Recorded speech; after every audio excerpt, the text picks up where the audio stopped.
Buenos días, jóvenes.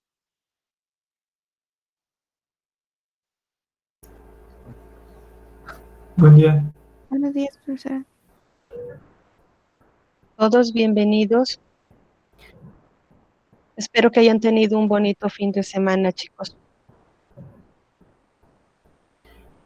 Les voy a pasar. Gracias. Gracias, corazón. Por cierto, chicas, Profesora, ya. Ujú. Dime, Eric. bueno, soy Barraza. Perdón. Una disculpa. Sí, dime. ¿Cree que pudiera regalarme 5 minutos posterior a la finalización de la sesión? Claro que sí, Unas pequeñas dudas respecto a la presentación. Muchas gracias. claro que sí. Ujú. Ya cuando terminemos, me quedo contigo un ratito, ¿vale? Bien, les voy a pasar lista. Por favor, me dicen presente o aquí estoy. Ujú. Alonso Herrera.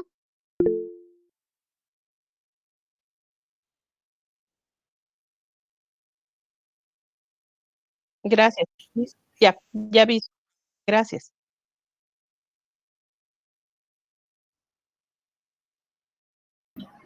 Barraza.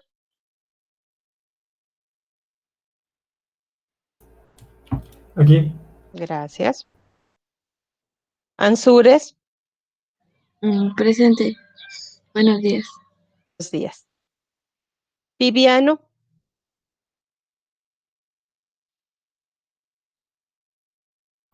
Profa, me dijo que tenía problemas con su internet, si lograba conectarse ahorita en un rato.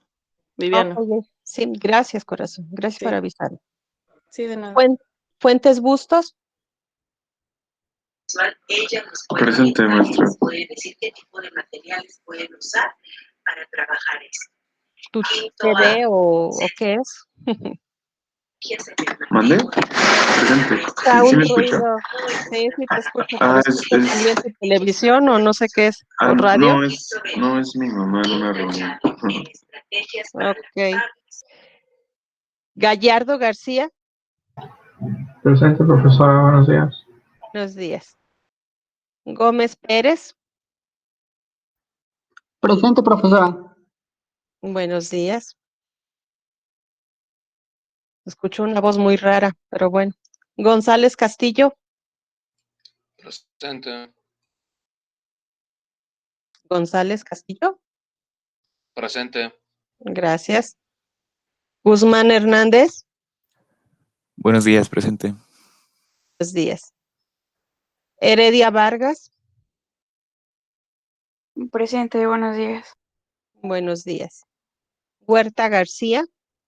Buenos días, presente. Buenos días. Lara Morales. Presente, buenos días. Buenos días. Lázaro Salinas.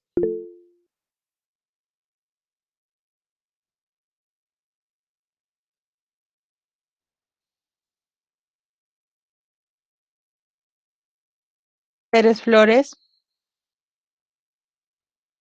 Están en el chat, profesora. ¿Quién? Iván y Candy.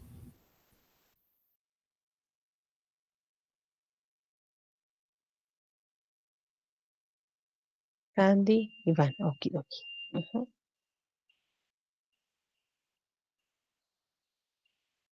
Candy. Vamos a quitarle la falta. Pérez Flores. Está. Ineda Vanessa. Presente, profesora. Buenos días. Gracias, corazón. Buenos días. Porcayo Bailón. Presente, buenos días. Buenos días. Quesada Cuara. Presente, profesora, buen día. Buenos días. Romero Díaz. Presente, buenos días. Buenos días. Salgado Baena. Buenos días. Salgado Moreno. Presente, buenos días. Buenos días. Salgado Román. Presente, profe, buenos días. Buenos días. Sánchez Tlatelpa. Presente, profa. Buenos días. Solares Moreno. Presente, buenos días. Buenos días. Valdepeña Cabrera. Presente, buenos días. Buenos días. Y Vidales Orbe Vanessa. Presente, buenos días. Buenos días, corazón. Pues bienvenidos, chicos, a nuestra sesión del día de hoy. Les comentaba hace rato a todas las chicas, feliz día, hoy es Día Internacional de la Mujer. Entonces, un abrazo para todas. Bien, les voy a compartir mi presentación. Por favor, me avisan si ya se está cargando.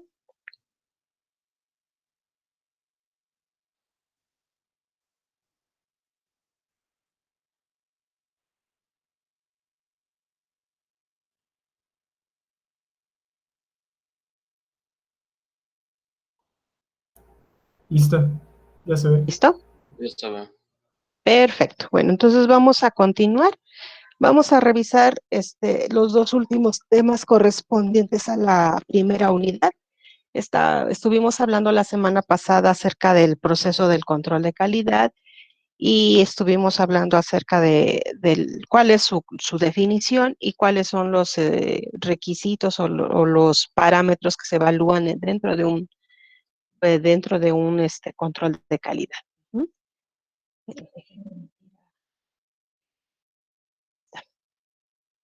Ok, entonces nos quedamos en variabilidad analítica. Todavía estamos hablando de lo que es el control interno de un establecimiento que ofrece servicios de análisis clínicos. Entonces vamos a ver.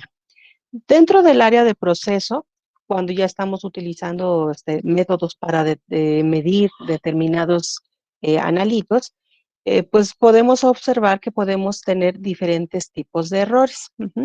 Dentro de estos errores tenemos al error aleatorio, al error aleatorio aceptable y al error sistemático. En el caso del error aleatorio, pues aquí se debe principalmente a pequeños errores que escapan al control del observador, en este caso el control del analista. Es un hecho conocido que al repetir una medición utilizando el mismo proceso de medición, no se logra el mismo resultado. En el caso del error aleatorio aceptable, pues está por medio de la desviación estándar, aquí ya entran datos estadísticos, de los resultados obtenidos en múltiples repeticiones. Y el error sistemático se encuentra en toda medición y está fuera de control del observador. Puede eliminarse solo después de realizar cuidadosas calibraciones y análisis en todas las posibles correcciones. Y aquí no olvidemos que estamos hablando acerca del proceso analítico que estamos utilizando. Varios de estos errores o alguno de estos errores pueden entrar, como lo bien les dicen en el error aleatorio, pues que no está bajo nuestro control, que es algo que nosotros no cometemos como analistas, sino a lo mejor el medio ambiente, a lo mejor el equipo requiere de estar a cierta temperatura y el día que estamos procesando las muestras resulta que es un día muy caluroso y entonces si no hay un aire acondicionado adecuado o la temperatura adecuada en el área de proceso, pues eso puede hacer que nuestro equipo deje de funcionar adecuadamente. A diferencia de los errores sistemáticos, aquí sí ya entra el analista en juego. Tanto el analista como también los equipos que utilizamos. Si utilizamos equipos automatizados, recordemos que estos deben de llevar un programa de control de calidad y deben de llevar registros donde haya evidencia documentada, que es la famosa validación, para ver qué es lo que está fallando. Que a lo mejor nos están emitiendo resultados erróneos donde se empiezan a prender los focos de alarma y tenemos que ver qué es lo que sucede. Si a lo mejor son los calibradores que ya están caducados, etcétera. O a lo mejor estamos haciendo un mal pipeteo, etcétera. Bien. Dentro de los programas de control de calidad internos y sobre todo en nuestros equipos o en nuestros procesos, utilizamos o el laboratorio utiliza mucho la elaboración de unas gráficas que se les conoce como gráficas de control interno. Las gráficas pues nos permiten, primero, pues es una prueba que nos va a emitir resultados de tipo cuantitativo y que se pueden representar en forma de curvas de distribución gaussiana. Ahorita vamos a recordar cómo es una curva de distribución gaussiana, a los cuales se les va a denominar gráficos de control o mejor conocidos como gráficas de Lebesgue-Jennings.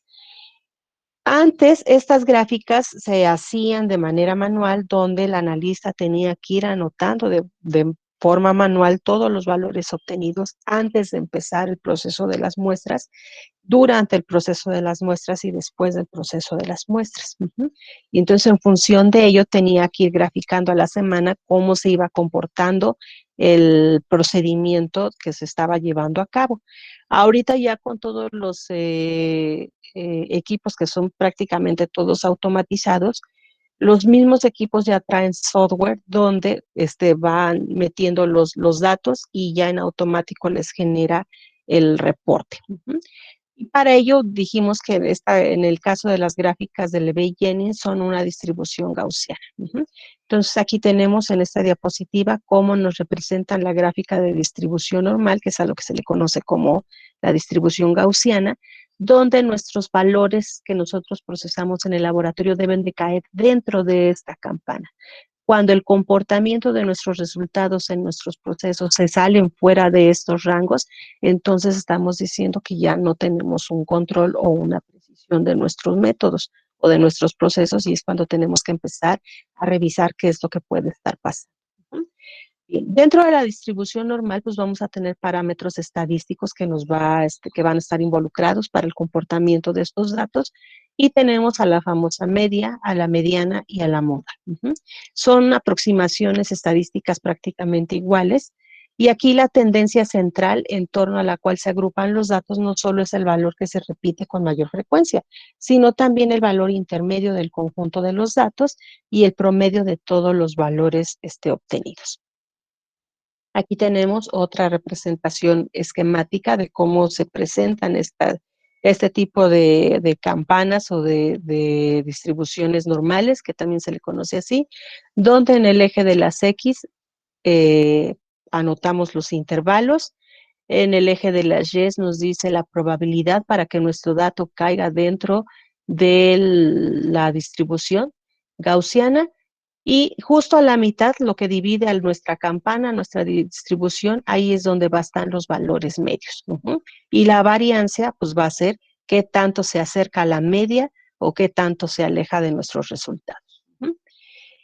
Entonces, en este caso, los controles que nosotros utilizamos para calibrar nuestros equipos y tener garantizado que los resultados que nos emiten estos equipos sean los correctos, pues nos dice que deben de presentar una tendencia central, con poca inclinación hacia un lado o hacia el otro lado del máximo, lo cual debe cumplir para poder establecer el intervalo de referencia. La utilidad gráfica de estas gráficas de Lebesgue-Jennings en el control de calidad dentro del laboratorio clínico, pues son estas que nos mencionan aquí. La primera es que es una curva de distribución normal dibujada de lado. La media de la curva de distribución se transforma en una línea continua y se ubica en la parte central. En el eje de las ordenadas se grafican las variables dependientes, lo que es la media y los valores adecuados de la desviación estándar. Y en el eje de las abscisas se grafica la variable independiente, que son las unidades de tiempo, que pueden ser desde días, valores secuenciales de valores en un mismo día, etc. Y es la manera en cómo se llevan a cabo la elaboración de esas gráficas. Esa es una representación esquemática de una gráfica de Lebesgue-Jennings, ya que puede ser elaborada de forma manual o, como les comentaba, los equipos automatizados ya nos avientan directamente estas gráficas. Entonces, la forma en cómo se ve, se dice que en el caso para decir que nuestro proceso está controlado y que no tenemos conflictos, es de que nuestros valores que nosotros obtengamos de todas las muestras analíticas y también de nuestros controles deben caer dentro de la campana de Gauss, lo que aquí estamos viendo esta distribución o esta campana de lado. Cuando cae dentro, entonces decimos que estamos bajo control.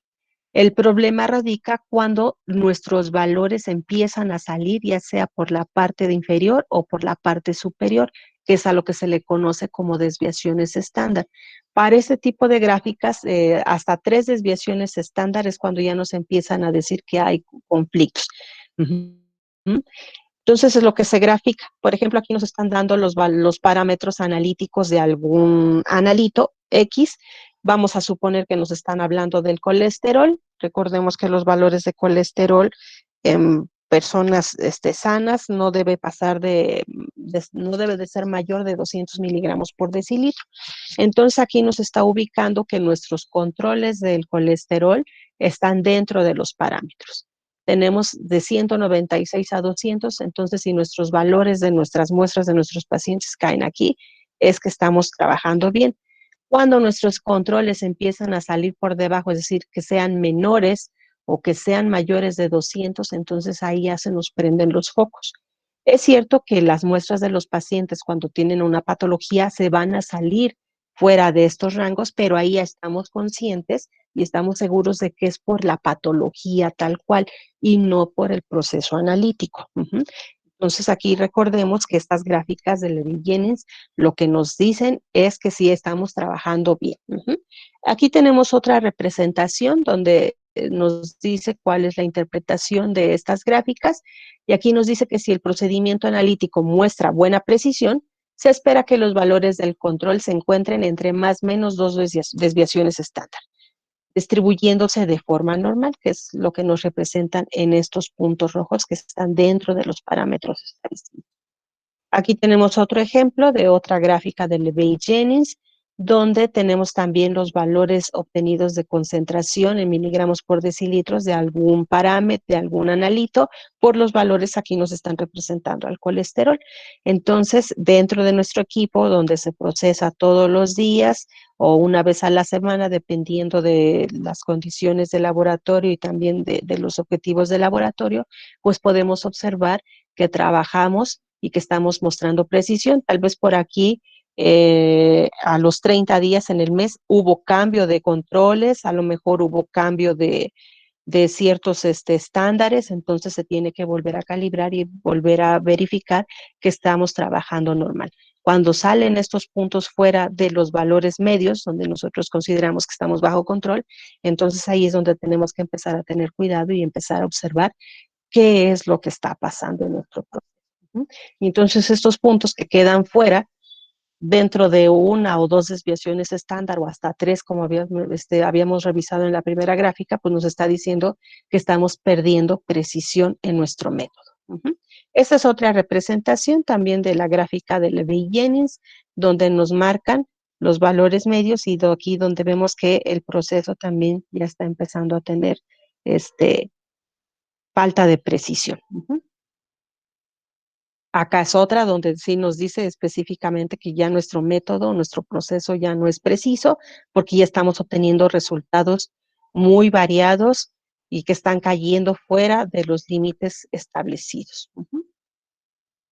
¿A qué se debe la pérdida de precisión? Pues pueden estar involucrados varios factores. Una de ellas es el pipeteado inadecuado de controles y de muestras.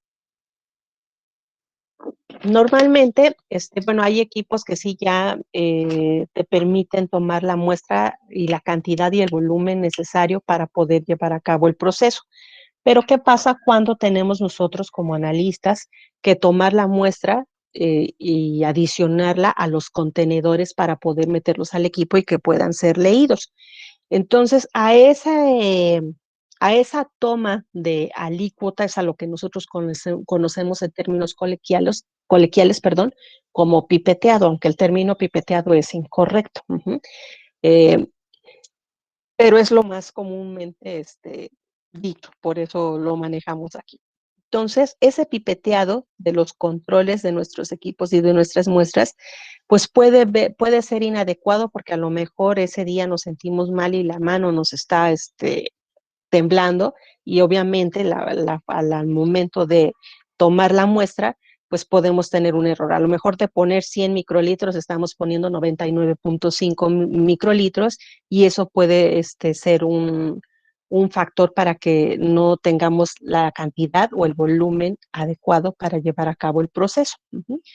La mala homogenización de los controles. Normalmente estos controles son reactivos que tienen que estar almacenados y va muy a la mano con las variaciones de temperatura, tanto para controles como para los equipos. Para el caso de los controles, pues generalmente lo que nos dicen cuando estamos en el laboratorio, ok, tienes tus controles en el refrigerador almacenados a 4 grados centígrados, sácalos y déjalos que se atemperen por lo menos media hora para que tú puedas empezar a trabajar en el equipo.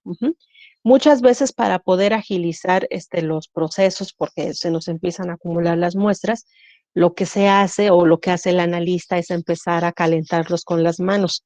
Y eso no es correcto. Tenemos que esperar a que se ambientalice en temperatura de acuerdo a las condiciones en las que estamos trabajando de temperatura ambiente. Por otro lado, también si empezamos a mezclar con las manos, la forma de mezclado también tiene su chiste. Si lo mezclamos como si estuviéramos mezclando un bibirón, seguramente vamos a tener una mala homogenización. Normalmente, cuando ya se atempera, entonces ahora sí utilizas tu pipeta y tienes que vertir, succionar y sacar 3 veces para poder garantizar una buena homogenización. Ese es el método más adecuado. En el caso de los materiales auxiliares que estén sucios o en mal estado, como es el caso de las cubetas que ingresan a los equipos, a lo mejor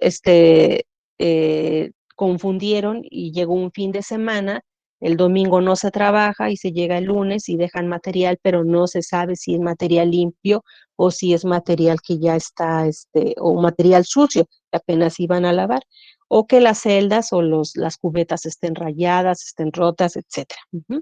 Los método de mala sensibilidad también, pero eso tiene que ver mucho con la técnica que se utiliza para procesar las muestras. Se tiene que conocer cuál es su sensibilidad.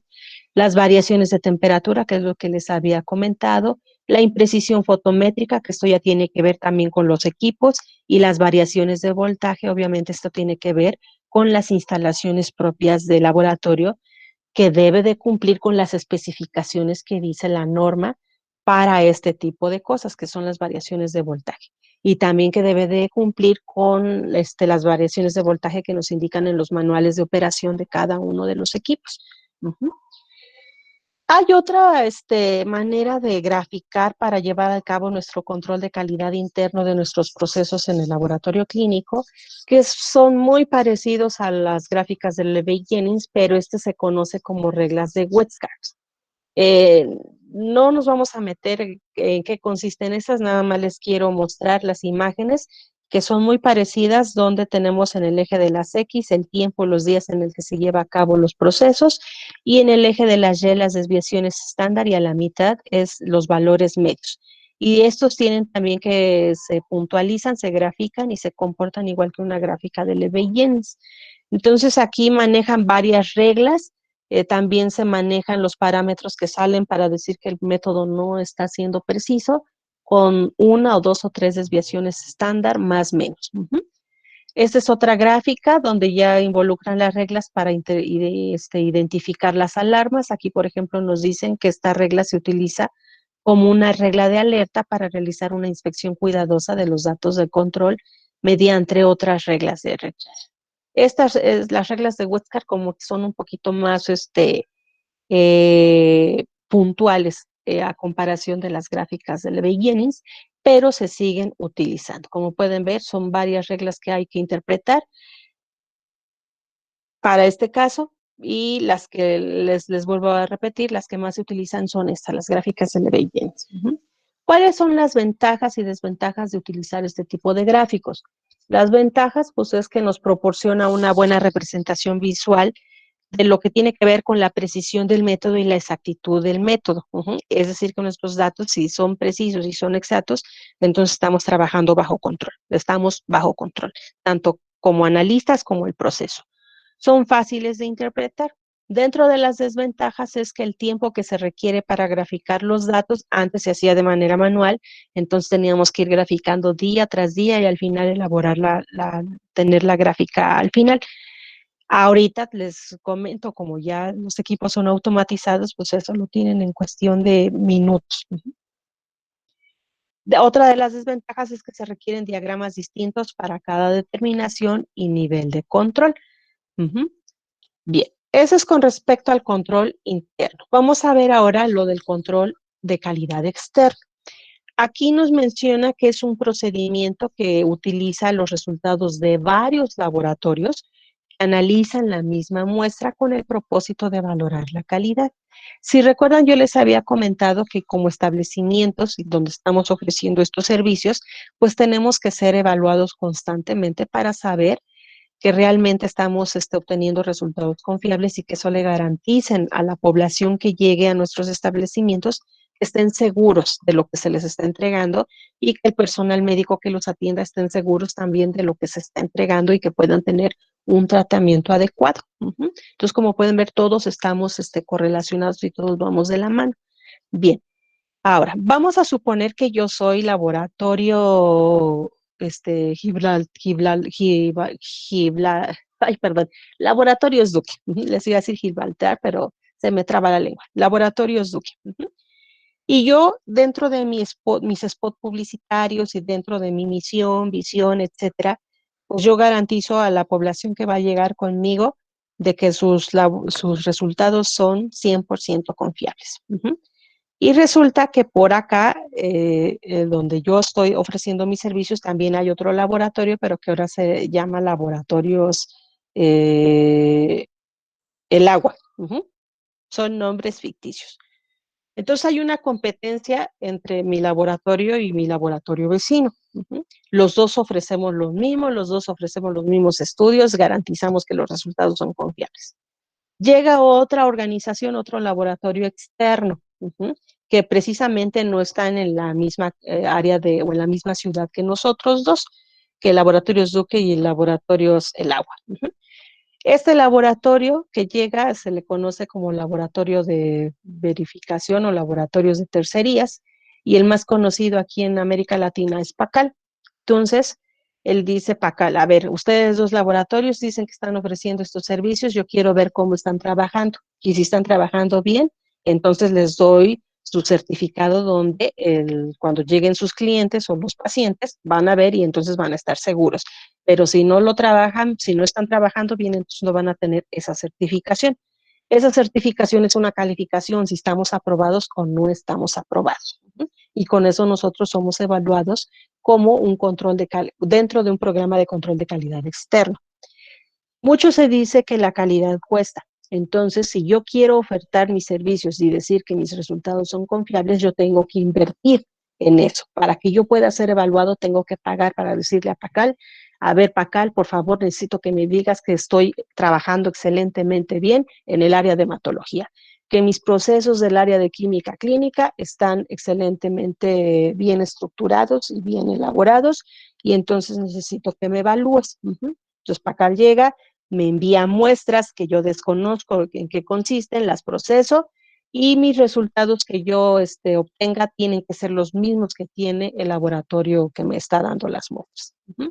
Y entonces ya si yo cumplo con esas especificaciones y los requisitos, entonces ya me ponen mi palomita, tengo 10 y me dan mi certificado, donde digo que mi programa de control de calidad externo está actualizado y que es confiable en los resultados. Entonces, como pueden ver, es todo un procedimiento. Actualmente se lleva a cabo por medio de dos programas. El primero es el programa de vigilancia. Los mismos laboratorios efectúan sus muestras varias veces al año, y un programa de control de calidad regional, es decir, se presentan entre grupos de laboratorios de una región. Y los resultados son comparados por la institución a cargo y se verifican los valores. Esto puede ser semanal o mensual durante un periodo de un año, ya va a depender de cada laboratorio. Se analizan las muestras de comparación. Aquí el laboratorio debe integrar las muestras de comparación interlaboratorios en el flujo de trabajo rutinario de forma habitual, así como se trabaja todos los días, es la forma en cómo se debe trabajar esas muestras. El manejo de las muestras de los pacientes también se trabaja de la forma rutinaria del laboratorio. Las muestras de comparación interlaboratorio las debe examinar el personal que analiza de forma rutinaria las muestras de los pacientes. Aquí no se vale de que, ay, me llegó una muestra para ser evaluados, entonces voy a llamar a mi mejor analista para que lo procese. No, tiene que ser el personal que siempre está laborando. porque se está evaluando la forma de trabajar. Luego, el laboratorio no debe comunicarse con otros participantes en el programa de comparación interlaboratorios. Como es una evaluación, es un examen, entonces no se vale copiar. En el programa, sobre los datos de las muestras. Es decir, ahí sabes qué, fulanito, laboratorio, a mí me llegó esta muestra y yo obtuve este resultado. ¿Tú qué resultado obtuviste? Eso no se vale porque eso es hacer trampa y es falta de ética. Hasta después de la fecha de la presentación de los datos, donde se publican, y entonces ahí sí, el laboratorio Duque tuvo tanto, el laboratorio El Agua tuvo tanto, el laboratorio Metálica tuvo tanto, etcétera. En función de los resultados que se obtienen, se evalúa el desempeño del laboratorio. Entonces, el desempeño en las comparaciones interlaboratorios, pues se debe de revisar y discutirse con el personal pertinente. Aquí este punto es importante. Cuando no se cumplan los criterios predeterminados del desempeño, el personal debe de participar en la implementación y registro de acciones correctivas y se debe realizar el seguimiento de la eficacia de las acciones correctivas. Ejemplo, vamos a suponer, yo, Laboratorios Duque, me mandaron una muestra para procesar en el área de hematología, el frotis sanguíneo. Entonces me dicen, ¿sabes qué, Laboratorios Duque? Tuviste todos estos errores al momento de evaluar tu frotis sanguíneo, necesitas capacitar a tu personal. Necesitas verificar el método, los métodos de tinción que estás utilizando, los tiempos que estás utilizando, etc. Entonces yo, Laboratorios Duque, junto a mi personal, a todos, no nada más a los de hematología, y entonces les digo, a ver, fuimos evaluados y estos fueron los resultados que obtuvimos. Como estamos fallando en el caso del frotis sanguíneo, vamos a poner o vamos a abrir cursos de capacitación, donde preferentemente a mi personal que está en el área de hematología son a los que voy a enviar a tomar esos cursos, ya sea que yo los envíe a otros laboratorios o a unas instituciones educativas, o que los que son capacitadores vengan a mi laboratorio y yo les haga se lleven a cabo esos procesos de educación continua dentro de mi establecimiento. Cualquiera de las dos formas es válido. Entonces, con eso ya me dice, una vez que ya hayas capacitado a tu personal y hayas identificado cuáles fueron los errores, otra vez vuelves a meter tu solicitud para que yo, PACAL o la institución que me esté evaluando, vuelva a sacar una cita o saques una cita conmigo y vuelva a ir a tu establecimiento o te lleve otra vez una muestra y la vuelvas a evaluar y te vuelvo a calificar. Bien, pero debemos de tener esa evidencia documentada y eso es importante porque también cuando nos verifican los establecimientos, en este caso la Secretaría de Salud, tiene que ver que estamos llevando todos esos cursos y hubo detección de problemas, cómo resolvimos esos problemas y la evidencia de que ya está resuelto. Bien. Debe existir un medio definido de comparación de los procedimientos, de equipos y métodos utilizados y establecer la comparabilidad de los resultados de las muestras de los pacientes en los intervalos clínicos apropiados. Perdón. Y esto aplica para procedimientos y equipos donde se trabaja. Todos los métodos y procedimientos que se utilizan, si tenemos más de una sucursal, debe de trabajarse exactamente igual. Entonces, estas son las organizaciones que les presento aquí en esta diapositiva, que son los que se encargan de evaluar y certificar a los laboratorios, a este tipo de establecimientos. Y donde nosotros como establecimiento podemos estar inscritos dentro del programa de control de calidad externos. Como les mencionaba, aquí en América Latina y en México se utiliza mucho PACAL, no es el único, pero ahorita les puedo mencionar que es el programa de aseguramiento de calidad. Está otro que es el PEC, Programa de Evaluación Externa de Calidad, el ECAD Foundation, que también es un programa de evaluación externa de calidad, el PROCVAC de CEMIC, que es un programa internacional de Buenos Aires de aseguramiento externo de calidad de análisis clínicos, y está otro que es el VIRCEL Microbiologist, que también es un programa de control de calidad externo. Algo que les cabe mencionar es que nuestro laboratorio puede estar certificado a nivel nacional, pero ahorita la tendencia es que también nos certifiquemos a nivel internacional. Entonces, hay otras organizaciones que se encargan para poder evaluarnos de esa forma.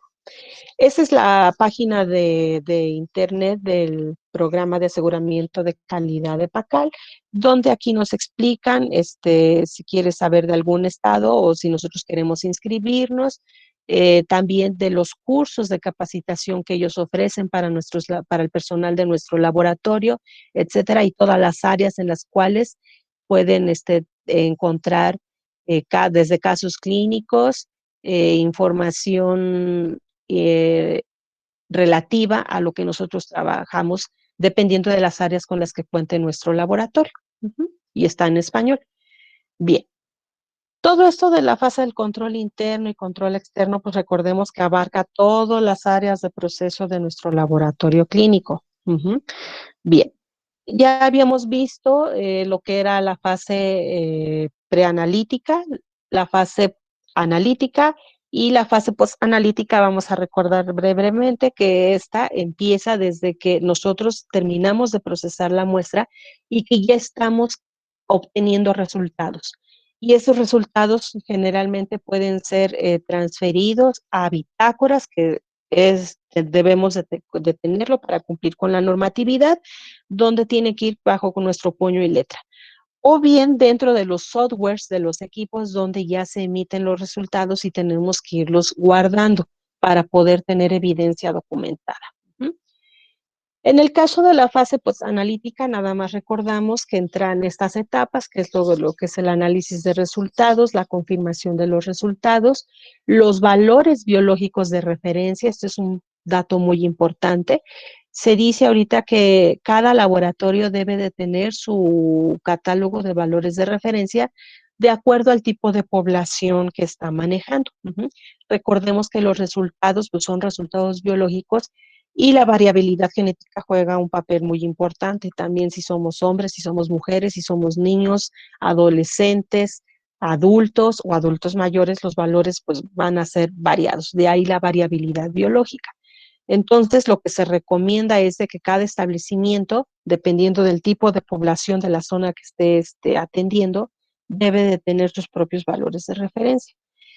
Generalmente, lo que se hace en los laboratorios es que se queda uno con los valores de referencia que nos reportan en los reactivos que nosotros utilizamos. Y si han sido curiosos, generalmente esos valores de referencia nos dicen que son valores obtenidos de poblaciones que no son de nuestra nacionalidad. Generalmente se refiere a población anglosajona o a población europea. Y obviamente hay que tener cuidado de que la constitución biológica, tanto de esas poblaciones como de nosotros, pues siempre va a ser diferente por múltiples factores. El tiempo oportuno del informe, la transcripción de los resultados.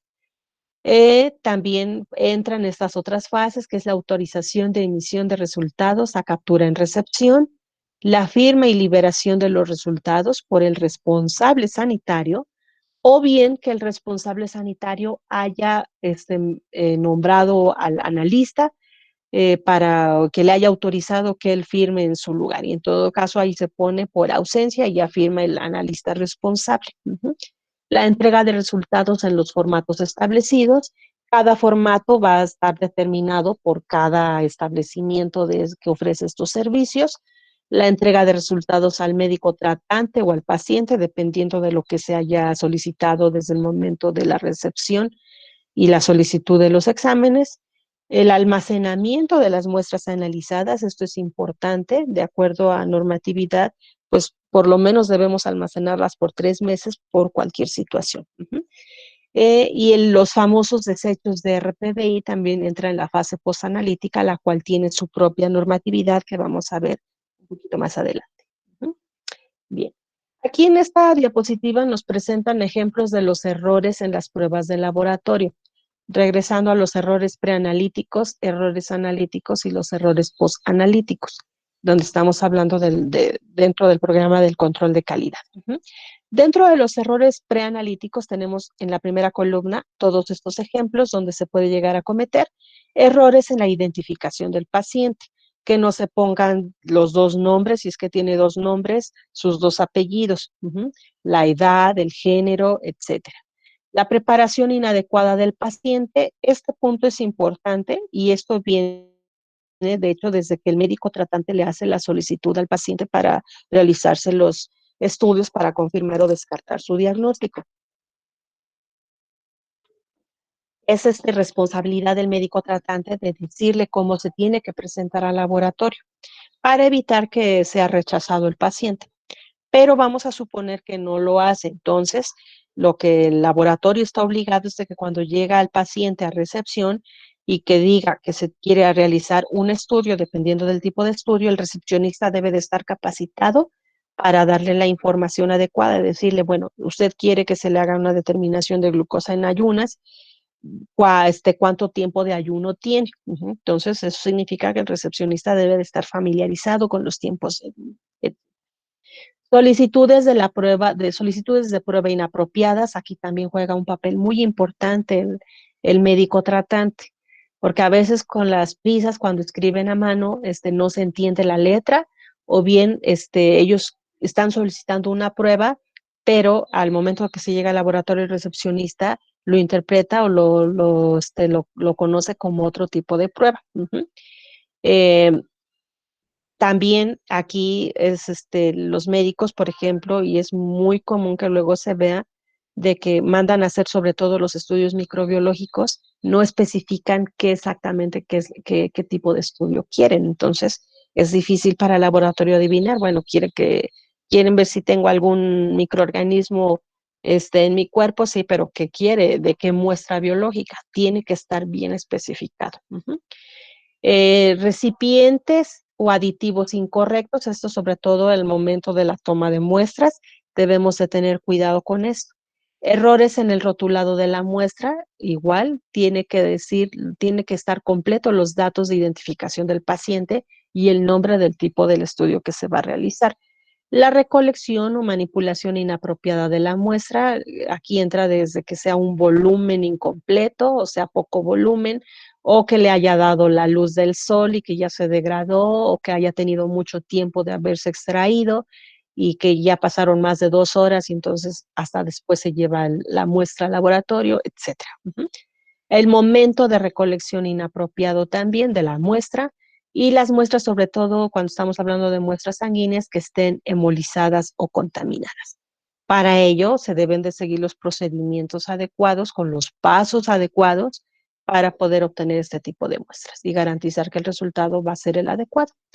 Dentro de los ejemplos de los errores analíticos tenemos el error del técnico, porque a lo mejor resulta que el analista tuvo una discusión, si es que es una persona casada, con la pareja o algún familia, o si es que tienen hijos, los hijos se enfermaron o tienen algún problema y entonces los problemas o los conflictos en casa luego se llevan al trabajo y eso hace que el analista esté desorientado o que esté distraído y entonces lo que siempre se hace de manera correcta se hace ahora incorrecta.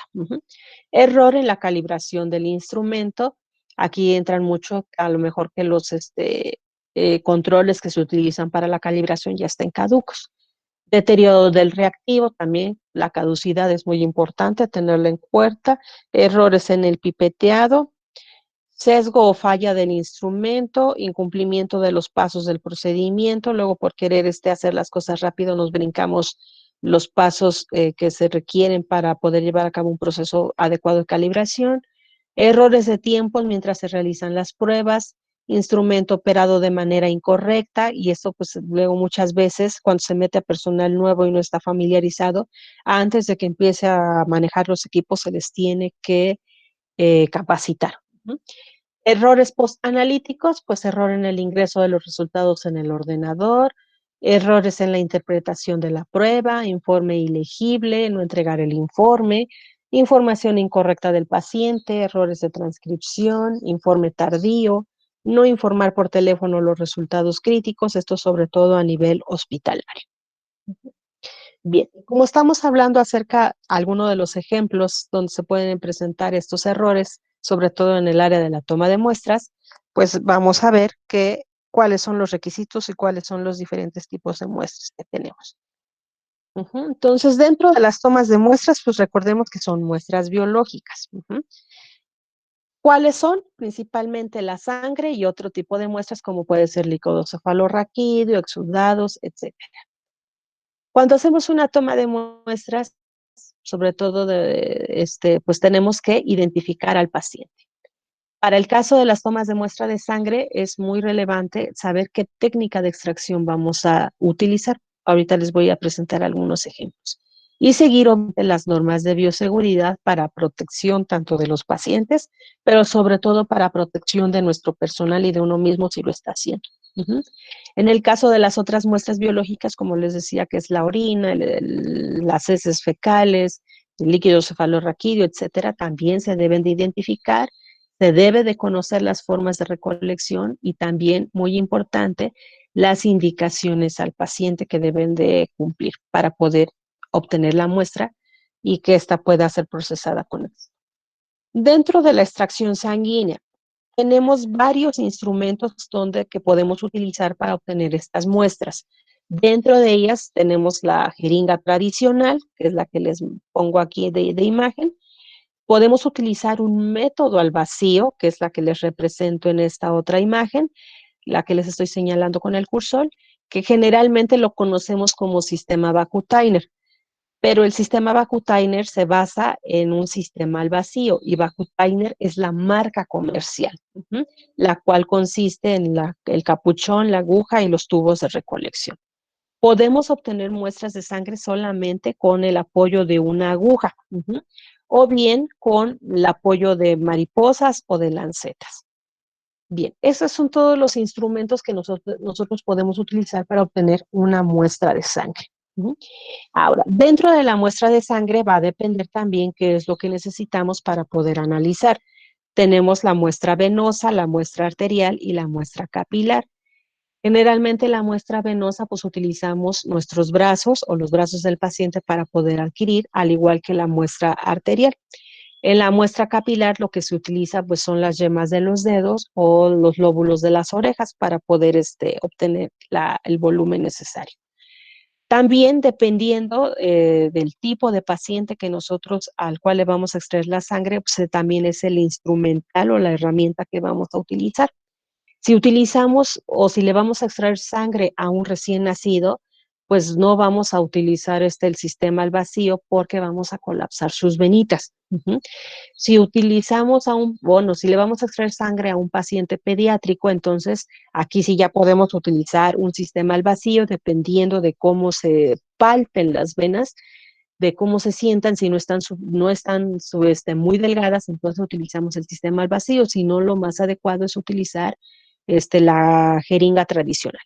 Aunque ahora en la actualidad existe todavía este sistema, pero han modernizado ahora las industrias, sobre todo Started, que es el que se encarga de vender este tipo de herramientas, de insumos, donde las jeringas vienen la toma del tubo recolector, está en forma de jeringa y está la aguja, y la jeringa se puede convertir al sistema al vacío, donde solamente se jala el émbolo y ya genera vacío, y entonces ya se lleva a cabo la punción.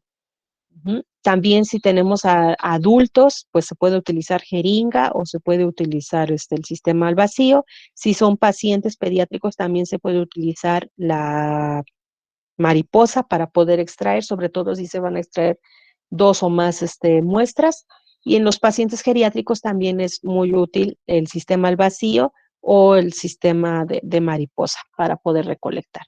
Esta es una imagen de una lanceta tradicional, o sea, más modernizada para cuando se hace punción capilar, sobre todo cuando se hacen pruebas rápidas. Seguramente ustedes están familiarizados con esta, sobre todo para los equipos que determinan de forma automática los valores de glucosa, pero por sangre capilar. Estos son los componentes del sistema al vacío, el cual va a contener al tubo estéril, el cual va a tener un tapón de color y hay un código de colores dependiendo para el estudio que se vaya a realizar. Tiene una etiqueta donde se anotan los datos del paciente. Antes se hacía de manera manual, pero les repito, ahora con los equipos sofisticados capturan en recepción y sacan un código de barras, el cual se adhiere a este tubo. El tubo está a un sistema al vacío, es decir, tiene vacío en el interior, así que cuando nosotros lo introducimos al soporte o al adaptador de agujas, pues entra en contacto con la aguja, que es exclusiva para punción al vacío, y entonces empieza a jalar la muestra de sangre de manera automática. Tiene una válvula de seguridad, precisamente para poder evitar que nosotros puncionemos antes de puncionar la vena y que se pierda el vacío. En estos les paso los links de las técnicas de extracción de sangre cuando se utiliza con pacientes pediátricos, donde se utilizan las mariposas, o cuando se utiliza una jeringa o con el sistema Vacutainer. Esos los podrán ver ya cuando les comparta la presentación.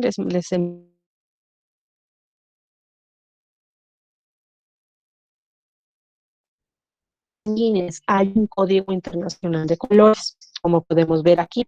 Están los tubos que tienen el tapón de color lila, de color verde, el rojo, el amarillo, el azul cielo o el azul celeste, el gris y el negro. Son los comúnmente utilizados. Entonces, dependiendo del código de colores, es para el tipo de parámetros o de analitos que se van a determinar. En el caso del color morado violeta, significa que tiene un anticoagulante que se llama EDTA, y ese se utiliza sobre todo para el área de hematología. En el caso del tubo verde, generalmente contiene heparina, que también es un anticoagulante, se puede utilizar para el área de química clínica o química sanguínea, al igual que el tubo de color rojo, del tapón rojo, que significa que no tiene aditivo, no tiene ninguna sustancia. El amarillo también generalmente no tiene una sustancia, a veces se puede estar acompañado de un gelo de perlas que ayuda a la coagulación y se puede obtener más fácilmente el suero. En el caso del tubo azul celeste, este es de citratos y se utiliza para el área de hematología también, sobre todo para tiempos de coagulación y para grupos sanguíneos. El tubo gris también contiene EDTA, y se utiliza sobre todo para ensayos inmunológicos, al igual que el del tapón verde. Los comúnmente utilizados dentro de los establecimientos de laboratorio clínico son el lila, el verde, el rojo, el amarillo y el azul celeste. Principalmente. Aquí tenemos esta tabla comparativa donde nos hablan sobre el uso de anticoagulantes para las muestras sanguíneas. En la primera columna nos dice qué tipo de muestra podemos obtener al momento de extraer la sangre, el tipo de anticoagulante para favorecer la obtención de esa muestra y el color del tapón, el estudio a nivel de química clínica para qué se puede llegar a utilizar y la aplicación dependiendo del área, del establecimiento. Para el caso del anticoagulante, bueno, de los tubos que son de color azul celeste que contienen citrato, lo que se va a obtener principalmente al momento de centrifugar es plasma. Para las pruebas bioquímicas clínicas, o el fundamento del citrato es que captura el calcio y de esa forma no se lleva a cabo el proceso de coagulación y se aplica para el área de hematología, sobre todo el área de coagulación. En el caso del tapón lila, que tiene EDTA, se va a obtener plasma también.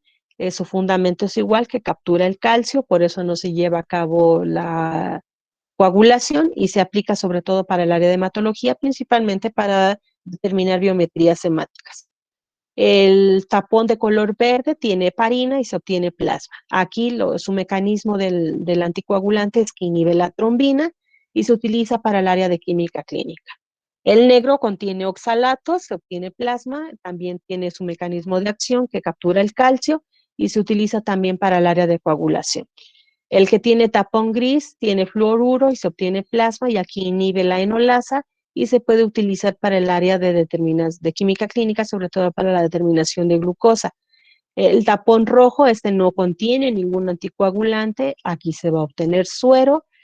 El mecanismo de acción, pues no hay. ¿Por qué? Porque se lleva a cabo bien el proceso de coagulación y entonces se utiliza sobre todo para lo que es el área de endocrinología, de inmunología y también para química clínica. Con respecto al manejo y condiciones de las muestras, pues aquí va a depender del tipo de muestra, los criterios de aceptación y rechazo de las muestras, la conservación de las muestras. También es importante. Con respecto al tipo de las muestras, ya habíamos mencionado para el caso de la sangre, dependiendo de lo que queramos necesitar, si queremos sangre total, es decir, sangre que esté completa, que no esté separada en fases. Si queremos obtener plasma y suero, entonces debemos de utilizar anticoagulantes. En el caso de la sangre total, son tubos que están secos, que no tienen ningún anticoagulante. Si queremos plasma, podemos utilizar heparina, EDTA, citrato, dependiendo. Y si utilizamos tubos que no contienen ningún anticoagulante, lo que vamos a obtener es el suero. Hay otro ejemplo de una muestra, por ejemplo, el caso de la orina, dependiendo de cuándo el paciente la tome, si va a ser el de la primera orina de la mañana, es decir, cuando el paciente se levante y orina y recolecta la muestra, si va a ser de la segunda o si va a ser una recolección de 24 horas, dependiendo del tipo de estudio que se le solicite. Otro tipo de fluidos biológicos, pues tenemos al líquido amniótico, al líquido acítico, al líquido pleural y al líquido cefalorraquídeo. Aquí también les pongo los links donde podemos observar cómo se lleva a cabo cada uno de estos procedimientos de la toma de muestra, cómo se lleva a cabo la zona de limpieza para poder funcionar y obtener la muestra biológica requerida. Generalmente, cuando se utilizan este otro tipo de fluidos, se hace para determinaciones microbiológicas, para también evaluaciones químicas, de medir proteínas, glucosa principalmente, y para estudios citológicos para ver si no hay un proceso oncológico.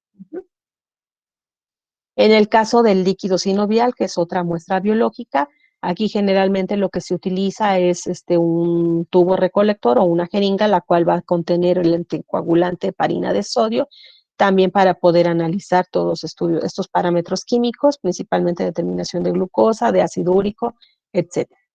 En el caso de las deposiciones, la famosa materia fecal, también dependiendo de la consistencia de la materia fecal es la forma en cómo se va a recolectar.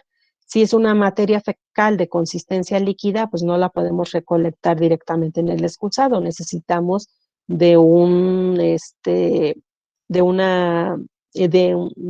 frasco o un recipiente que pueda llegar a recolectarlo. Si se trata de pacientes pediátricos, ¿cuál es la forma correcta? Aquí lo que se sugiere es que se lleven a los bebés a los laboratorios para que ahí se tome directamente la muestra, y lo que generalmente se hace para la recolección es que al bebé se le quita el pañal, se le asea y entonces se introduce un supositorio de glicerina de uso pediátrico para poder recolectar la muestra. En el caso de pacientes mayores, adultos o adultos mayores que también no tengan problemas para levantarse, se sugiere que se haga la recolección así.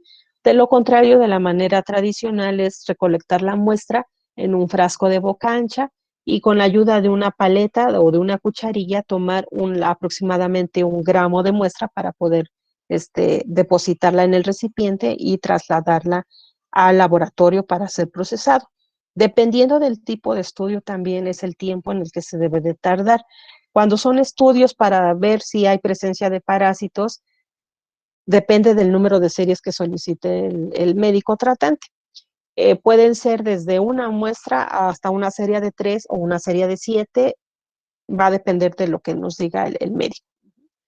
Pero para evitar que el paciente vaya todos los días o los días que necesita ir a entregar las muestras, en este caso es válido que se almacenen, pero deben de estar almacenadas a una temperatura de 4 grados centígrados, es decir, que hay que meter a refrigeración las deposiciones fecales y una vez que ya se tengan todas, ahora sí se llevan al laboratorio para que las procesen. Esto es para el caso de búsqueda de parásitos. Es diferente cuando se sospecha que el paciente está cursando con una infección de etiología bacteriana o de etiología por hongos. Las muestras no deben pasar más de 30 minutos para ser procesadas. ¿Por qué? porque en el caso de las bacterias va a empezar a desarrollarse la flora bacteriana que de por sí tenemos en el intestino y va a enmascarar si hay la presencia de una bacteria que no debe de estar en el intestino. Entonces, por eso el tiempo máximo requerido para procesar una muestra de materia fecal son 30 minutos. Lo mismo pasa con las muestras de orina. En el caso de otros exudados, bueno, de otras muestras biológicas, como es el caso del exudado vaginal y Papá Nicolau, pues aquí se tiene que hacer exploración, donde se utilizan todos estos instrumentos dependiendo del estudio que se va a realizar. Para el caso del exudado vaginal, pues se utilizan los espejos, los portas y cubreobjetos, sobre todo el portaobjeto para poder fijar la muestra, y los tubos de recolección, sobre todo con solución salina o un transporte de Stuart para poder hacer un estudio microbiológico. Si es un Papá Nicolau, aparte del espejo y de los portas, se utilizan espátulas y el cepillo endocervical para poder obtener las células del cérvix y entonces poder fijarlas al portaobjetos, procesarlas, fijarlas con alcohol y ya llevarlas al lugar de proceso para que vean la citología. Los pacientes, en este caso las mujeres, deben de llegar con los requisitos para poder llevar a cabo esta toma de muestras. Los criterios para aceptar o rechazar una muestra, y esto aplica para cualquier tipo de muestra. Aquí les pongo un ejemplo de muestras sanguíneas. Normalmente cuando nosotros puncionamos debemos de tener cuidado desde el momento del uso del torniquete, cuánto tiempo lo debemos de dejar en el brazo del paciente al momento de recolectar las muestras.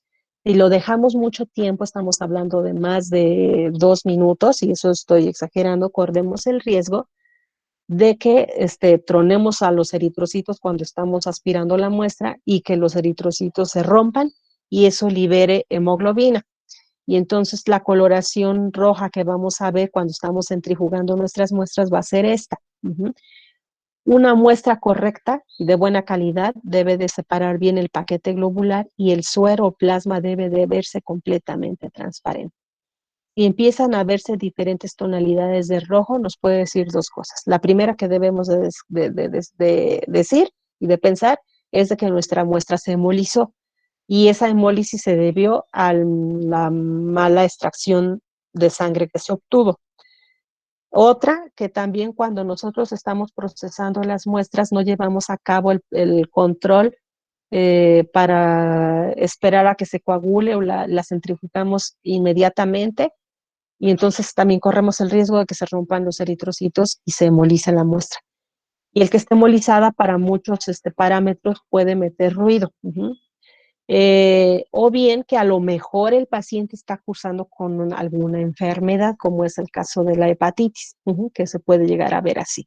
Entonces aquí debemos de tener en cuenta cuáles son, bajo qué condiciones o qué condiciones debe de tener nuestra muestra para asegurar que está bien obtenida y que vamos a trabajar de la manera adecuada.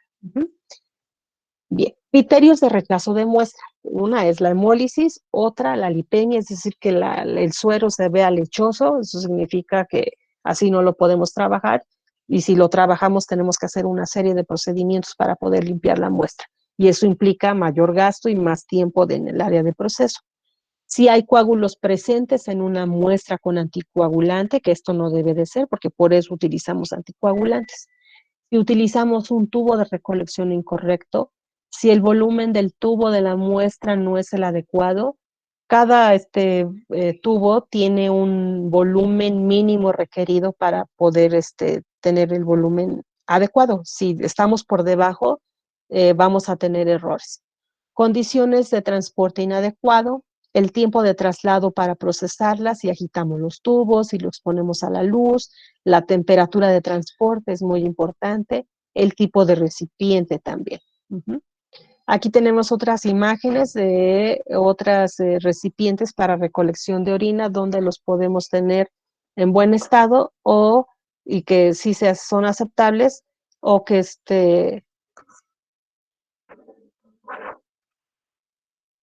sí, perdón, ya se me fue la onda.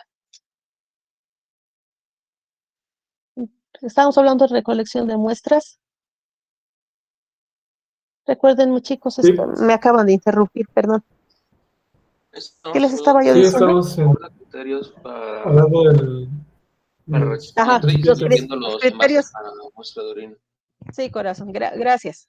Exacto, entonces los criterios están, el recipientes para recolección de orina, los permitidos son estos, que son los que seguramente conocemos, son los frascos de plástico con sus tapones que pueden ver, con sus tapas de boca ancha y que también vienen de colores. Normalmente lo que son de color azul está más utilizado para lo que son las orinas, pero también lo podemos utilizar para recolectar materia fecal.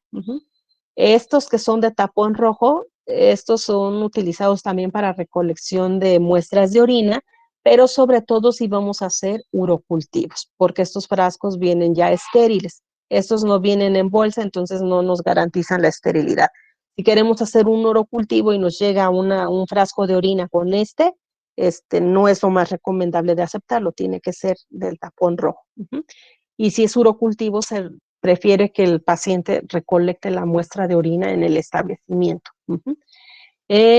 También tenemos estos botellas grandes que son de 2 litros o dependiendo de la cantidad de orina, que estas generalmente se utilizan cuando hacemos un estudio de 24 horas de orina, es decir, que el paciente tiene que aquí ir recolectando toda la orina que orina en un día. En lugar de ir al baño, se va a sentar aquí y aquí es donde va a depositar. Y normalmente se utiliza sobre todo cuando se hace depuración de creatinina. Es pecado mortal que los pacientes nos lleguen al establecimiento con frascos de vidrio y que la orina esté almacenada aquí. Si nos llevan frascos de café, de Gerber o hasta botellas de refresco, no. Así inmediatamente se rechaza la muestra. O bien que solamente lleguen con un tubo de ensayo. El volumen aquí es muy poquito, estamos hablando de a lo mucho 10 mililitros, y si vamos a introducir estas tiras reactivas para hacer los exámenes generales de orina y no abarca todos los colchoncitos de la tira reactiva, pues vamos a estar emitiendo resultados erróneos. Entonces, esas dos formas de entregar las orinas por parte de los pacientes no es la adecuada y se tiene que rechazar. Para el caso de la materia fecal, en el caso de la materia fecal es pecado mortal recibir en el laboratorio popó almacenada en los pañales, porque por el propio material del pañal absorbe y sobre todo si queremos buscar parásitos, estos pueden ser absorbidos por los componentes del pañal. Entonces, de esta manera no. También si se defeca y se toma la muestra directamente en el excusado, pues recordemos que en el excusado hay agua, pero esa agua puede estar contaminada con orina o con cualquier otro tipo de sustancia. Entonces, también si se recolectó de ahí, no. Los recipientes recolectores, estos son los adecuados. Ahorita ya hay algunos que ya vienen con estas cucharillas, que es la cantidad mínima necesaria aceptable para las muestras de materia fecal. Y les recuerdo, en el caso de los pequeñitos, de los niños, lo más recomendable es que vayan a los establecimientos para que ahí se les haga la toma de muestra. Algunas veces para el caso de la material de recolección de la materia fecal, se pueden llegar a utilizar conservadores. Entonces, estos conservadores nos ayudan sobre todo para el área de parasitología, para garantizar que los parásitos van a estar bien formados, van a estar presentes y que no se van a romper y vayan a desaparecer y ya no podamos ver, y que lo único que se vean son restos celulares. Tenemos aquí otros ejemplos para la recolección de muestras de materia fecal con las cucharillas. Aquí es indistinto el código de color de la tapa, con que te lleguen el volumen, es la muestra requerida, eso es lo más comúnmente aceptable. Aquí podemos ver que también hay algunos tubos que ya vienen con el borde final en forma cónica. Esto significa que estos se pueden meter directamente a la centrífuga, para empezar a procesar. En este caso, aquí tenemos que tomar la muestra y depositarla en otro tubo para poder centrifugar, si es que lo tenemos que hacer. Luego tenemos esta otra diapositiva donde nos dice o nos dan ejemplos de los diferentes estudios que hacen los diferentes establecimientos. Cada establecimiento va a manejar las pruebas de laboratorio que realizan, normalmente se manejan por perfiles. Y aquí tenemos solamente algunos ejemplos. para el perfil bioquímico, donde se mete todo lo que es química sanguínea, ácido úrico, colesterol, triglicéridos, colesterol, creatinina, etcétera. El perfil lipídico, que aquí es donde manejan lo que es el colesterol total, colesterol de alta, baja y mediana densidad, etcétera. El perfil tiroideo, el perfil hepático, algunos laboratorios les llaman hemograma o si no lo ponen como biometría hemática, tiempos de coagulación, como es el caso de tiempo de protrombina y tiempo de tromboplastina, grupo y factor RH, que lo manejan también como grupo sanguíneo. Todo eso va a depender de cómo lo maneje cada laboratorio. ¿Alguna duda hasta acá, pequeños?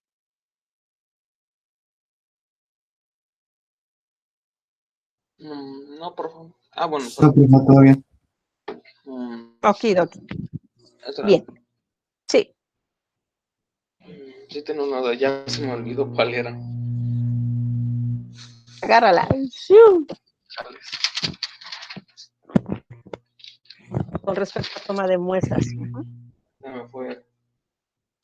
No te preocupes, ahorita si te acuerdas, ya al final me dices, ¿vale? Bien. Ok, gracias. Sí, como estamos hablando también de las tomas de muestras biológicas, pues obviamente debemos de manejarlas desde el momento desde la toma hasta el momento de proceso y también para cuando las conservamos y cuando ya las vamos a desechar. Y todas ellas deben de estar de acuerdo a los criterios establecidos en la norma oficial mexicana, que es la NOM 087 ECOL SSA1 2002, que nos habla acerca de la protección ambiental, salud ambiental, sobre todo esta parte que es la de residuos peligrosos biológico-infecciosos, clasificación y especificaciones de manejo. Me voy a salir tantito de esta presentación. Déjenme compartirles esta norma, que aquí está. Entonces, como estamos hablando que el establecimiento va a manipular estas muestras biológicas, pues tenemos que conocer y el laboratorio debe trabajar bajo esta normatividad. Recordemos que una NOM es de carácter obligatorio. Entonces, ¿qué nos dice? La norma que nos rige, pues va a ser esta, la 087, que es la que les acabo de mencionar. Esta es la norma, la podemos descargar libremente de internet, si no, de todos modos se las comparto. La norma pues, contiene un índice donde nos da la introducción, nos da el objetivo y campo de aplicación, las referencias, nos da definiciones y nos da lo que nos compete ahorita, es la clasificación de los residuos peligrosos biológico-infecciosos. También nos da la clasificación de los establecimientos generadores de residuos peligrosos biológicos infecciosos, el manejo, la disposición final, el grado de concordancia con normas y recomendaciones internacionales, las fuentes bibliográficas y la observancia de esta norma. En la introducción, pues es muy breve, nos dice que esta norma nos habla acerca del manejo de los residuos peligrosos biológico-infecciosos en los establecimientos que prestan atención médica y dentro de estos establecimientos pues están los establecimientos de los laboratorios de análisis clínicos. Constituyen un gran problema a nivel nacional los famosos RPBIs porque es necesario el establecimiento y los requisitos para su control. Entonces, eso es lo que nos dice esta norma. Vamos a ver cuál es su objetivo y su campo de aplicación. Nos dice que esta norma establece los requisitos para la separación, envasado, almacenamiento, recolección, transporte, tratamiento y disposición final de los residuos biológicos infecciosos que se generen en establecimientos que presten atención médica, tales como las clínicas, hospitales, así como los laboratorios clínicos. Laboratorios de producción de agentes biológicos, de enseñanza y de investigación, tanto humanos como veterinarios en pequeñas especies y otros antirrábicos. Y es de observancia obligatoria en dichos establecimientos, cuando estos generen más de 25 kilos al mes o 1 kilo al día de los residuos peligrosos contemplados en esta norma. Entonces aquí la parte fundamental es como nosotros como laboratorio de análisis clínicos que somos un establecimiento. Bien, nos habla acerca de las normas que referencian también a otras normas que hacen referencia a esta norma 087, donde está la 052, la 029 y la 031. Y también nos habla acerca de unas normas mexicanas, que recordemos que esas son voluntarias, no son de carácter obligatorio. Dentro de las definiciones que ahorita nos interesa, que nos maneja la norma como RPBIs, nos da la definición de lo que es un agente biológico. La definición de agente biológico nos dice la norma que es una preparación de microorganismos, sus metabolitos o derivados que se utilizan con fines terapéuticos o de investigación. Y dentro de las muestras biológicas que el establecimiento de laboratorio clínico maneja, pues son los famosos cultivos. Entonces ahí estamos aislando microorganismos, los cuales van a estar dentro de la norma para poder ser tratados y eliminados o almacenados de acuerdo a lo establecido. La cepa. ¿Cómo nos definen cepa? Pues como cultivo puro de microorganismos procedentes de un aislamiento clínico, es decir, de una muestra biológica. Otro concepto que también nos compete como laboratorio clínico, la desinfección. ¿Cómo nos define desinfección? Como una destrucción de los microorganismos patógenos en todos los ambientes. Materias o partes en que pueden ser nocivos por los distintos medios mecánicos, físicos o químicos contrarios a su vida o desarrollo, con el fin de ¿qué? Pues de reducir el riesgo de transmisión de enfermedades. Otro concepto que también nos compete como establecimiento de laboratorio clínico, pues es la muestra biológica. Y por definición nos dice que es una fracción de tejido o fluido corporal que se extrae de organismos vivos para su análisis durante su diagnóstico o tratamiento. Esa es la definición de muestra biológica. Nos da definición también de lo que es órgano, sobre todo para los laboratorios que son de patología, donde tienen que hacer biopsias de tejidos u órganos, y en el caso de nosotros como laboratorio de análisis clínicos, pues en realidad no manejamos este concepto. La definición de órgano nos dice que es la entidad morfológica compuesta por la agrupación de tejidos diferentes que concurren al desempeño del mismo trabajo fisiológico. Luego tenemos la definición de residuo peligroso infeccioso, que nos dice que es el que contiene bacterias, virus u otros microorganismos con capacidad de causar infección o que contiene o puede contener toxinas producidas por estos microorganismos y que estos pueden causar efectos nocivos a seres vivos y al medio ambiente, que se generan en establecimientos de atención médica y obviamente en los establecimientos de laboratorios de análisis clínicos. Bien, también nos da definición de algunos ejemplos de estos RPBIs, como es el caso de la sangre, que es el tejido hemático con todos sus elementos. Nos da la definición de lo que es un tejido, que es la entidad morfológica compuesta por la agrupación de células de la misma naturaleza, ordenadas con regularidad y que desempeñan una misma función. Luego, para el caso del tratamiento de los RPBIs, aquí nos menciona que el método es el método que va a eliminar las características infecciosas de los RPBIs que van a contener a estos agentes. Y por último nos menciona la clasificación de estos RPBIs. Entonces, para efectos de la norma, los clasifica en sangre, en los cultivos y cepas almacenadas del agente infeccioso, en patológicos y en residuos no anatómicos. Vamos a ver cuáles son los ejemplos que constituyen a la sangre y que son RPBIs. Pues aquí van a entrar todos los productos derivados de como es el caso del plasma, el suero y el paquete globular. En el caso de los materiales con sangre o sus derivados, aun cuando se hayan secado, así como los recipientes que los contienen o que los contuvieron.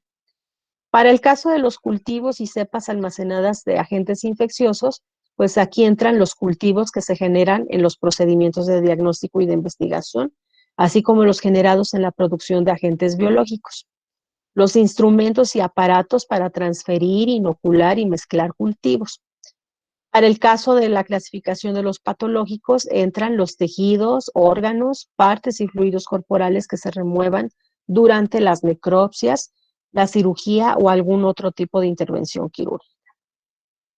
También entran aquí las muestras biológicas para análisis químico, microbiológico, citológico o histológico.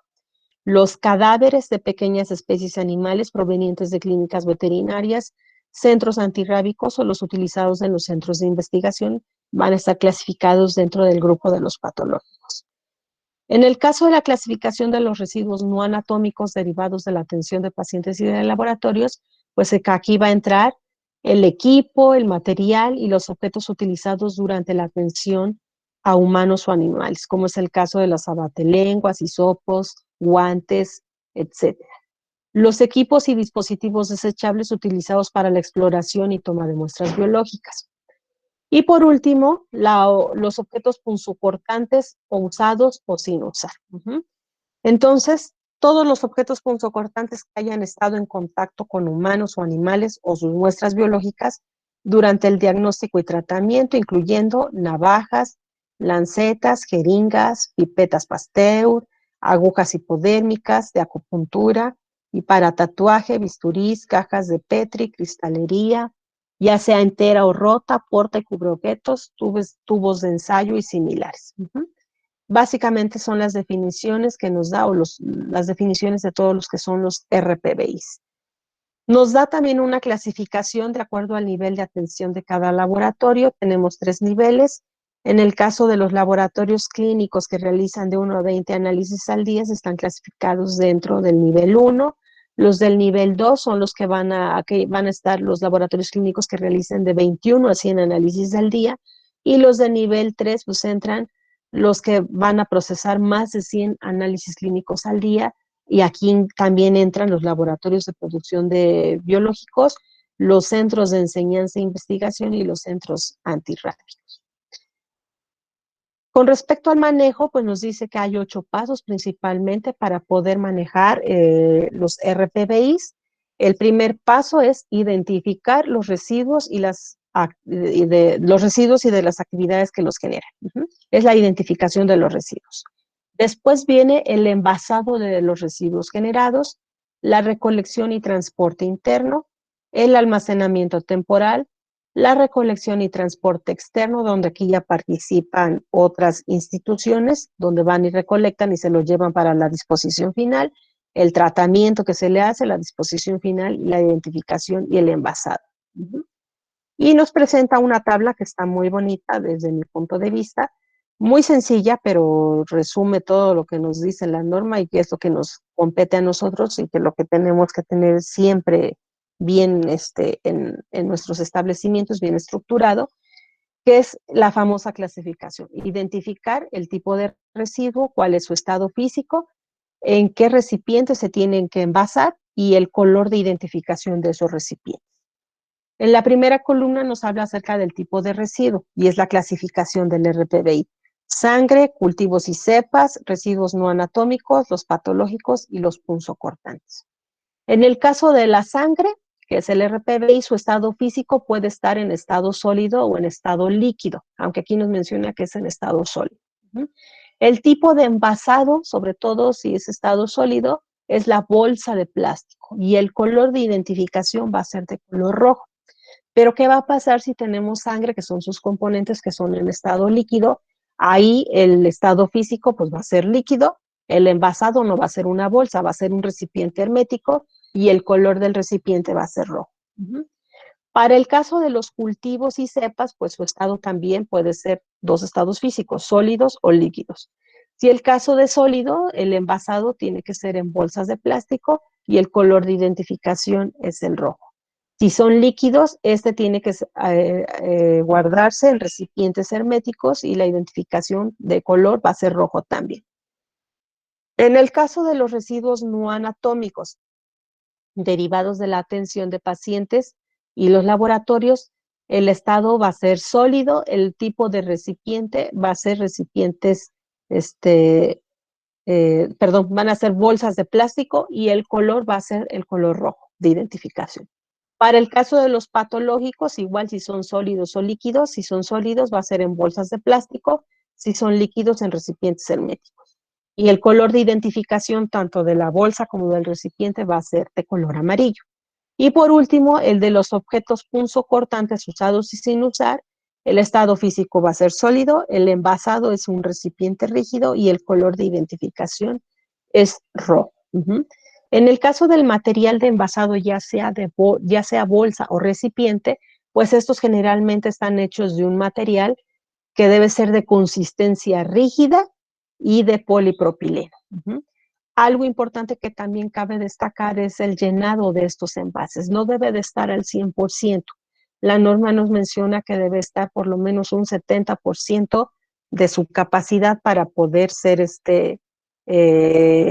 cerrados y entonces ahora sí ya almacenados, valga la redundancia, en el almacén temporal de nuestro establecimiento, para que después llegue la otra compañía, que normalmente es Semarnat, quien se encarga de recolectar estos RPBIs, o de otras empresas privadas que se encargan en la recolección de estos RPBIs para que ellos los lleven a los hornos y entonces puedan ser cremados y sean dispuestos de la forma adecuada.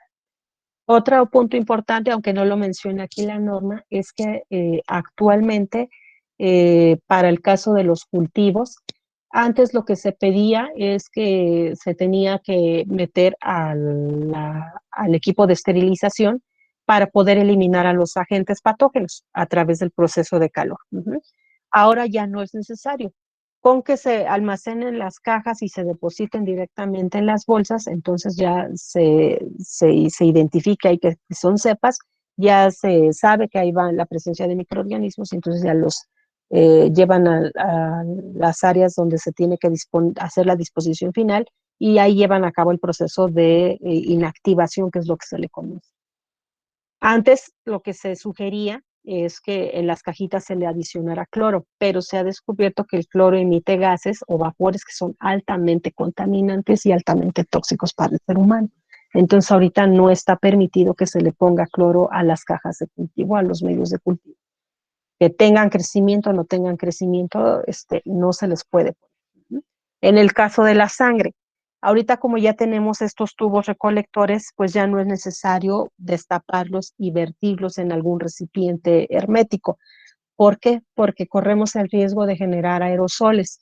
Los aerosoles son gotas muy pequeñitas donde pueden ir impregnados los microorganismos como son las bacterias y los virus y son altamente volátiles y de fácil transmisibilidad. Entonces también si tenemos los tubos, simplemente se desechan los tubos en la bolsa de plástico. Ya no está permitido depositarlos o vaciarlos para evitar eso. La formación de aerosoles principalmente. Bien, y eso es lo que nos dice la norma 087, con la cual pues, nosotros debemos de trabajar como establecimientos donde ofrecemos los servicios para los análisis clínicos. ¿Alguna duda hasta acá, jóvenes? ¿O algún comentario que quieran hacer, algo que se nos haya ido, se nos haya pasado mencionar con respecto a los RPBIs? No, profe, todo bien. No, Todo bien, profesora. Bueno. Okidoki. Y entonces aquí en esta diapositiva pues nos representan el símbolo internacional de los famosos RPBIs. Cuando veamos bolsas que tengan esta insignia o este símbolo, pues ya sabemos que ahí hay un residuo biológico peligroso infeccioso. Bien, y entonces con esta normatividad finalizamos lo que es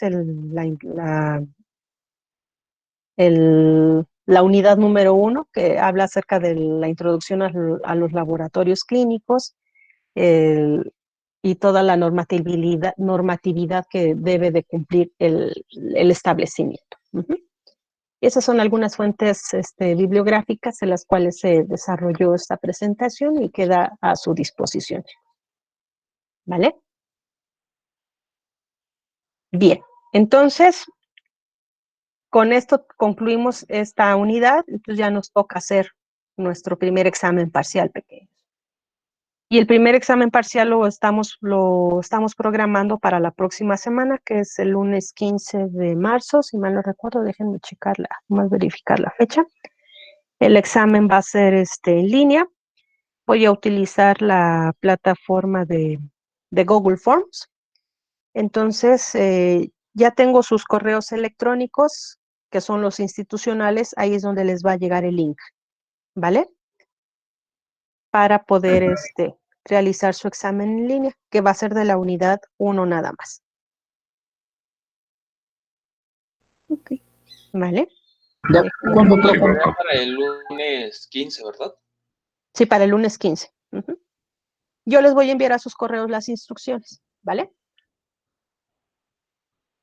Y, Ok, profesora. y el tiempo también que van a tener para poder resolver. Ok. Ujú. Y el lunes 22 de marzo, pues ya iniciamos con la unidad número 2 y iniciamos con sus exposiciones, que es la unidad 2 corresponde a alteraciones en el metabolismo de carbohidratos. Profesora, me parece Sí, que el corazón. lunes 15 hay suspensión o sea, no hay clases el día. No hay sesión, lo tienen marcado como día no laborable, pero pues lo podemos utilizar para hacer el examen. Ok. Ujú. ¿Vale? Sí, profe. Bueno. Ok, mis niños, pues les agradezco su atención y me quedo con su compañero que quería hacerme una consulta. Sí, aquí está.